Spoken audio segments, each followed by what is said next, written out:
आज के वीडियो में हम चर्चा करेंगे कि दैनिक शिक्षण योजना या लेसन प्लान जिसको इंग्लिश में बोलते हैं उसको कैसे बनाते हैं।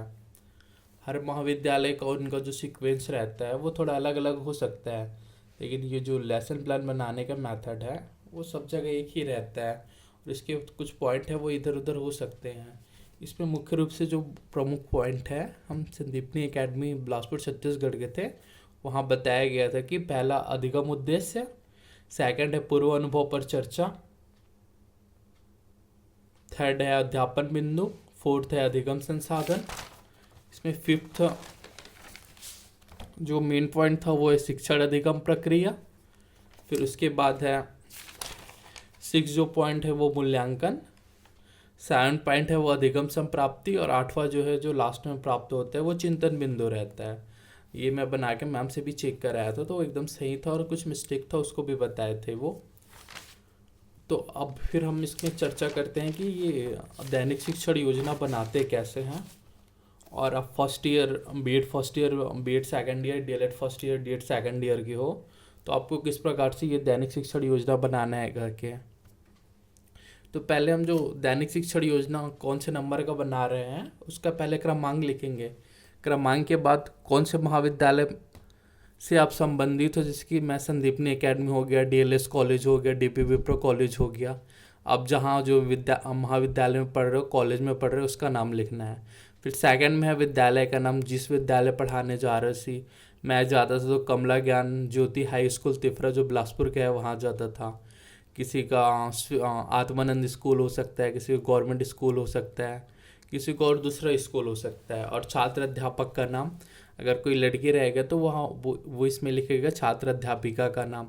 मेरा नाम था सूरज कुमार महतो, अगर कोई छात्र अध्यापिका का नाम है तो अपना नाम लिखेगा, जैसे कि कुछ भी नाम ले लो। अब फिर कौन से कक्षा का वो दैनिक शिक्षण योजना बना रहा है तो इसमें वो कक्षा का नाम लिखेगा। और जिस दिन दैनिक शिक्षण योजना बना रहा था उस दिन कौन सा दिनांक पड़ा था, जैसे मैं बनाया था उस दिन था 11 जनवरी 2024।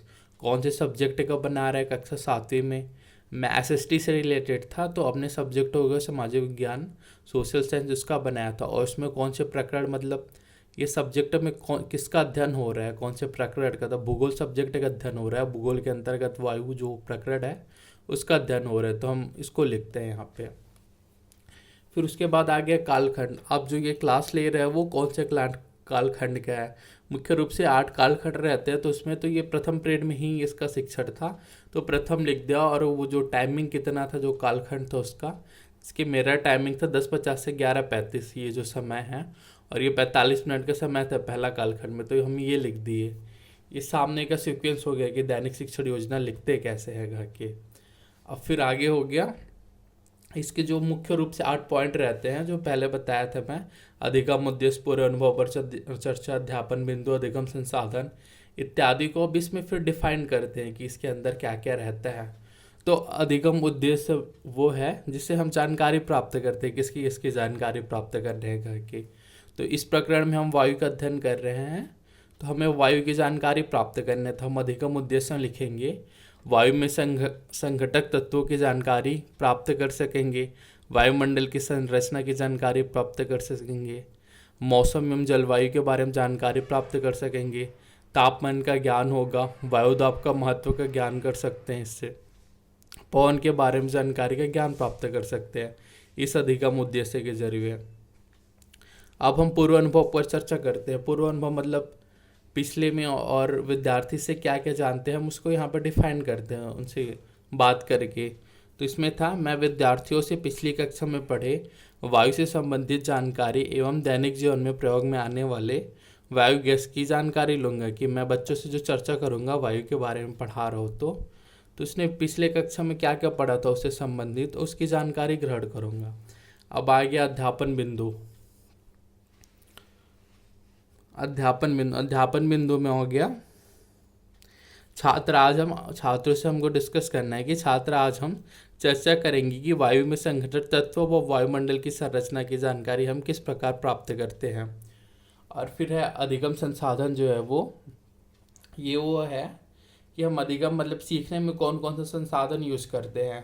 तो जब हम वायुमंडल भूगोल में वायु का प्रकरण पढ़ते रहते हैं तो अधिगम संसाधन के रूप में समाचार जो न्यूज़पेपर हो गया, तापमापी जो टेम्परेचर मापने का हो गया जैसे थर्मामीटर वगैरह, दिक्सूचक जो वो चुंबक रहता है या जो दिशा बताता है कि किधर कौन सा दिशा जा रहा है, हम उसको यूज कर रहे हैं। इसमें हम ग्लोब का भी यूज कर सकते हैं। अगर कोई भारत के बारे में बता रहा है, छत्तीसगढ़ में बता रहा है, तो छत्तीसगढ़ के मैप का जो जो हम अधिगम संसाधन के रूप में यूज करते हैं, वो जो पढ़ाने के लिए प्रकरण को, जिसकी भूगोल में वायु को पढ़ाने के लिए क्या क्या हो सकता है, तो समाचार के जरिए हम प्रीवियस उनको नॉलेज दे सकते हैं कि समाचार पत्र में ये लिखा आया था, तो इससे हम वायु के बारे में अच्छे से समझ सकते हैं। तापमापी में हम ताप माप सकते हैं थर्मामीटर के जरिए, और वायु में जैसे एयर क्वालिटी इंडेक्स नापना है तो हम उसको भी यूज़ कर सकते हैं। और फिर दिक्सूचक मतलब जो दिशा दिखाती है वो हो गया ये। फिर है इसमें जो मुख्य रूप से बिंदु रहता है वो शिक्षण अध्ययन प्रक्रिया रहता है। ये जो 5वां पॉइंट रहता है, इससे पहले 4 पॉइंट है। ये पॉइंट का ही ध्यान रखना, अगर आपको एक्सटर्नल हो जगह बीएड में प्रैक्टिकल के टाइम आते हैं तो दैनिक शिक्षण योजना बनाया, उसमें कौन कौन सा मुख्य पॉइंट था, इसके अधिगम उद्देश्य, पूर्व अनुभव पर चर्चा, अध्यापन बिंदु, अधिगम संसाधन, ये 4 पॉइंट हो गया। और इससे जो हेडिंग पॉइंट है शिक्षण अधिगम प्रक्रिया, ये 5वां हेड पॉइंट हो गया। तो एक्सटर्नल इससे पूछता है कि कितने हेड पॉइंट के क्या क्या नाम है और उसके क्या क्या सीक्वेंस है करके। तो 5वां हो गया शिक्षण अधिगम प्रक्रिया। मुख्य रूप से जो दैनिक शिक्षण योजना बनाते हैं उसका मुख्य पॉइंट ये है कि शिक्षण अधिगम प्रक्रिया क्या क्या रहता है, हम इसमें क्या क्या अध्ययन करते हैं क्या। तो फिर है शिक्षण अधिगम प्रक्रिया, इसमें हम इसके अंदर भी सब पॉइंट है, जिसकी वायुमंडल के संगठन हो गया, ये शिक्षण अधिगम प्रक्रिया के अंतर्गत है। फिर सेकंड हो गया वायुमंडल की संरचना, और ये वायुमंडल की संरचना के अंदर इसके सब पॉइंट हो गए, क्षोभ मंडल, समताप मंडल, मध्य मंडल। और ये हो गया बाह्य वायुमंडल, बहिर्मंडल, ये वायुमंडल के संघटक तत्व के अंतर्गत हो गया। फिर तीसरा पॉइंट जो है वो मौसम एवं जलवायु, इसके जो शिक्षण अधिगम प्रक्रिया में पहला वायुमंडल के संघटक, सेकंड वायुमंडल की संरचना, और थर्ड इसका सब पॉइंट है मौसम एवं जलवायु, फोर्थ सब पॉइंट है पवन। तो आपको 3, 4, 5 ये जितना सुइटेबल हो उस टॉपिक के अंतर्गत उतना शिक्षण अधिगम प्रक्रिया के अंतर्गत सब पॉइंट ले लेना है। तो हम इसके जो सब पॉइंट है शिक्षण अधिगम प्रक्रिया उसको डिस्कस करते हैं क्या क्या है उसमें। इसमें हम पृथ्वी जो जिस प्रकरण को पढ़ा रहे हैं उसको छात्रों को हम उनके बारे में जानकारी देते हैं। पहले हमारे पृथ्वी के चारों ओर वायु की घनी चादर से घिरी हुई है, जिसे वायुमंडल का, जैसे पृथ्वी के बारे में बता रहे तो पृथ्वी चारों ओर से हमारे वायु की घनी चादर से ढकी हुई है, जिसे हम वायुमंडल के बारे में बता रहे हैं, तो उसको बता रहे हैं। फिर पृथ्वी पर सभी जीव जीवित रहने के लिए वायुमंडल पर निर्भर हैं, हमें सांस लेने के लिए वायु प्रदान करते हैं एवं सूर्य की हानिकारक किरणों से हमारी रक्षा करते हैं। शिक्षण अधिगम प्रक्रिया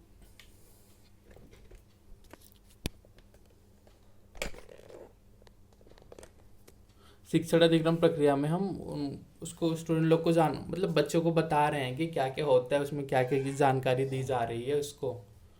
फिर है वायुमंडल के संघटक, फिर हम सांस लेने के लिए वायु को प्रदान करते हैं एवं जो सूर्य की हानिकारक किरणें रहती है इससे हमारी वायु रक्षा करती है घर के।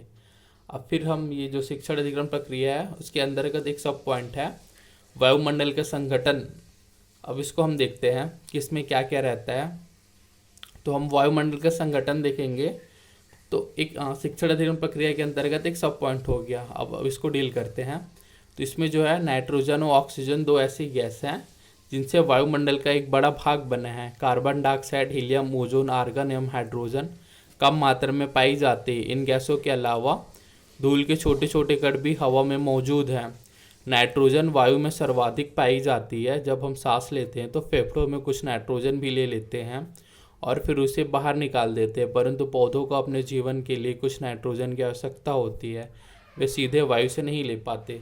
इसमें हम वायुमंडल में संगठन या वायुमंडल में कौन कौन सी गैस है या वायुमंडल में अध्ययन करेंगे तो क्या क्या कर रहे हैं उसका बताते हैं। फिर उसके बाद एक बेसिक डायग्राम मेंशन कर देते हैं। इस डायग्राम के जरिए हम ये बताना चाह रहे हैं कि नाइट्रोजन गैस 78% है, ऑर्गन 0.93 है, ऑक्सीजन 21% है। कौन सा गैस कितना परसेंट है उसको हम इस डायग्राम के जरिए बता रहे हैं। फिर हो गया शिक्षण अधिगम प्रक्रिया के अंतर्गत सेकंड सब पॉइंट, इसमें वायुमंडल की संरचना क्या है। तो हम वायुमंडल की संरचना बताते हैं। तो इसमें हमारा वायुमंडल जो है वो 5 परत में विभाजित है, क्षोभ मंडल, समताप मंडल, मध्यमंडल, वायुमंडल और बहिर्मंडल। अब वायुमंडल की संगठन संरचना जो है उसके अंदर सब पॉइंट जो है ये 5 हम उसको बताते हैं। इसमें है पहला क्षोभ मंडल, जिसकी औसत ऊंचाई 13 किलोमीटर है। इसी के द्वारा हम सांस लेते हैं। मौसम संबंधी घटनाएं, वर्षा, कोहरा, ओलावृष्टि इसी से संबंधित है। फिर सेकंड है समताप मंडल। समताप मंडल में क्षोभ मंडल के ऊपर का भाग समताप मंडल कहलाता है। यह 50 किलोमीटर ऊंचाई पर है। यह मौसम संबंधी घटनाओं से मुक्त होती है और ओजोन परत इसी में पाई जाती है, जो सूर्य से आने वाली पराबैंगनी किरणों से रक्षा करती है। मतलब आप साइंस का लिए रहोगे तो साइंस का जो इससे रिलेटेड रहे, इसकी वायुमंडल की संरचना में क्षोभ मंडल हो गया, समताप मंडल हो गया, मध्यमंडल हो गया। तो ये मध्यमंडल बताते हैं। यह लगभग 80 किलोमीटर की ऊंचाई पर है। अंतरिक्ष में प्रवेश करने वाले उल्का पिंड इसी परत से होकर जाते हैं। ये मध्यमंडल को बता रहा है। अब एक हम वायुमंडल के जो परतें हैं उसका एक डायग्राम मेंशन कर देते हैं, साथ में उसकी ऊंचाई बता देते हैं कितनी ऊंचाई पर कौन कौन सी परत है करके, और उन परत का नाम ले लेते हैं। क्षोभ मंडल हो गया, वायुमंडल की परतें, समताप मंडल, मध्यमंडल, बाह्यमंडल, बहिर्मंडल, ये लिख के बता देते हैं हम उसको। अब फिर है अब बाह्य वायुमंडल हो गया। तो इसमें ऊंचाई बढ़ने के साथ तापमान अत्यधिक तीव्रता से बढ़ता है। आयन मंडल इसी परत के एक भाग है। इसमें 80 से 400 किलोमीटर तक फैला है। रेडियो संचार के लिए यह परत उपयोगी होता है, ये जो वायुमंडल है वो। फिर उसके बाद आ गया बहिर्मंडल। बहिर्मंडल जो है वायुमंडल की सबसे ऊपरी परत है, बहिर्मंडल के नाम से जाना जाता है। यह वायुमंडल की बतली परत है। इस हल्की गैस हीलियम व हाइड्रोजन इसी में से ही अंतरिक्ष में तैरती रहती है। हम इसके बारे में बता रहे हैं, बहिर्मंडल वायुमंडल के बारे में। और फिर आगे है मौसम व जलवायु। ये सब पॉइंट हो गया। एक तो हो गया शिक्षण अधिगम प्रक्रिया के अंतर्गत वायुमंडल के संगठन, वायुमंडल की संरचना, और ये तीसरा सब पॉइंट है मौसम एवं जलवायु। इसमें हम क्या क्या है वो देखते हैं। मौसम नाटकीय रूप से बदलता रहता है, किंतु दीर्घकाल में इसके स्थान का औसत मौसम उस स्थान की जलवायु बताता है। मौसम एवं जलवायु के अंतर्गत अब इसके अंतर्गत है तापमान। तापमान क्या होता है? जिस ताप का हम दिन प्रतिदिन में अनुभव करते हैं वायुमंडल का तापमान होता है। वायु में उपस्थित ताप व शीतलता के परिणाम को हम तापमान कहते हैं। फिर सेकंड हो गया वायुदाब। तो इसमें जो वायुदाब है वो है पृथ्वी की सतह पर वायु का भार द्वारा लगाया गया दाब वायुदाब कहलाता है। वायुमंडल में ऊपर की ओर जाने पर दाब तेजी से गिरने लगता है। समुद्र स्तर पर वायुदाब अधिक होता है और ऊंचाई पर जाने पर यह घटता जाता है। एक वायुदाब हो गया। और फोर्थ है पवन। जो है वो इसका है वो जो वायुदाब क्षेत्र से निम्न वायुदाब क्षेत्र की ओर वायु की गति को पवन कहते हैं। पवन की मुख्यतः 3 भागों में विभाजित किया जा सकता है। तो ये सब पॉइंट, चौथा सब पॉइंट हो गया। तीसरा हो गया मौसम एवं जलवायु शिक्षण अधिगम प्रक्रिया के अंतर्गत। चौथा सब पॉइंट है पवन। अब पवन के बारे में बता रहे हैं। तो पवन के अंतर्गत पहला सब पॉइंट है स्थायी पवनें। स्थायी पवन जो है व्यापारिक पश्चिमी एवं पूर्वी पवनें स्थायी पवन है। यह वर्ष भर लगातार निश्चित दिशा में चलती रहती है। और फिर हो गया ये पवन के अंतर्गत सेकंड जो है मौसमी पवनें क्या है वो बताते हैं। ये पवनें विभिन्न ऋतुओं अपनी दिशा बदलती रहती है। उदाहरण भारत में मानसूनी पवन जो है। फिर है स्थलीय पवनें। ये पवनें किसी छोटे क्षेत्र में वर्षा या दिन में किसी विशेष समय में चलती है। उदाहरण स्थल व समुद्र के समीर। अब आ गया जो शिक्षण अधिगम प्रक्रिया के रात रहता है उसके बाद छठवां जो पॉइंट रहता है मूल्यांकन। ये हेड पॉइंट है। तो मूल्यांकन में हम ये जो शिक्षण अधिगम प्रक्रिया की उसमें क्या क्या सीखे वो है। तो इसमें वायुदाब क्या है, समुद्र की सतह से हम बच्चों से क्वेश्चन करते हैं कि क्या क्या उनको सीखे या उनका मूल्यांकन करने के लिए। वायु की सतह से ऊपर की ओर जाने पर वायुदाब किस प्रकार परिवर्तन आता है। हवाई जहाज कौन से मंडल में उड़ते हैं। ओजोन परत कौन सी मंडल में पाई जाती है। ऑक्सीजन वायुमंडल में कितना प्रतिशत है। ओजोन का सूत्र क्या है। हम जो पढ़ाए हैं उसी से रिलेटेड इसमें क्वेश्चन बना देते हैं। फिर अधिगम संप्राप्ति रहता है कि इससे भी क्वेश्चन रहता है जो थोड़ा बड़ा लेवल का रहता है। हम क्या क्या उससे प्राप्त कर सकते हैं। जिसकी इसमें क्वेश्चन हो गया ग्लोबल वार्मिंग के लिए मानव क्यों उत्तरदायी है। वातावरण में कार्बन डाइऑक्साइड की अधिकता क्यों बढ़ती जा रही है। ये हो गया। और चिंतन बिंदु ऐसा कुछ क्वेश्चन हम डाल देंगे जो लास्ट पॉइंट है उसमें, इसमें बच्चे में थोड़ा वो माइंड में जो रहता है उनके चिंतन या रिफ्लेक्टिव लेवल को उनको बढ़ावा दिया जा सके, जिसकी चिंतन बिंदु में आ गया वायुमंडल में अगर संघटक गैसों की मात्रा बदल दी जाए तो उसमें वायुमंडल में क्या होगा, संक्षिप्त वर्णन कर जिसकी। ये वाले क्वेश्चन जो है उनको चिंतन या रिफ्लेक्टिव मनन करने पे मजबूर कर रहे हैं। वैसे चिंतन पॉइंट में हमें कुछ ऐसा पॉइंट डालना है जो बच्चों को थोड़ा मनन करने के लिए जागरूक कर सके, उनको जो क्वेश्चन चिंतन कर सके दिमाग के लेवल में। वो है लेफ्ट साइड में आपका जो पर्यवेक्षक रहेगा उसका हस्ताक्षर, और राइट साइड में आपका हस्ताक्षर, आपका नाम क्या है कि इसके मैं अपना हस्ताक्षर कर देता हूँ, सूरज के है यही। वैसा लेफ्ट साइड में जो पर्यवेक्षक जो चेक करेगा उसका हस्ताक्षर रहेगा, ये अपने कॉलेज के प्रिंसिपल मैम का, और इसमें छात्र अध्यापक जो आप हो उसका स्वयं का हस्ताक्षर रहेगा। ठीक है, थैंक यू।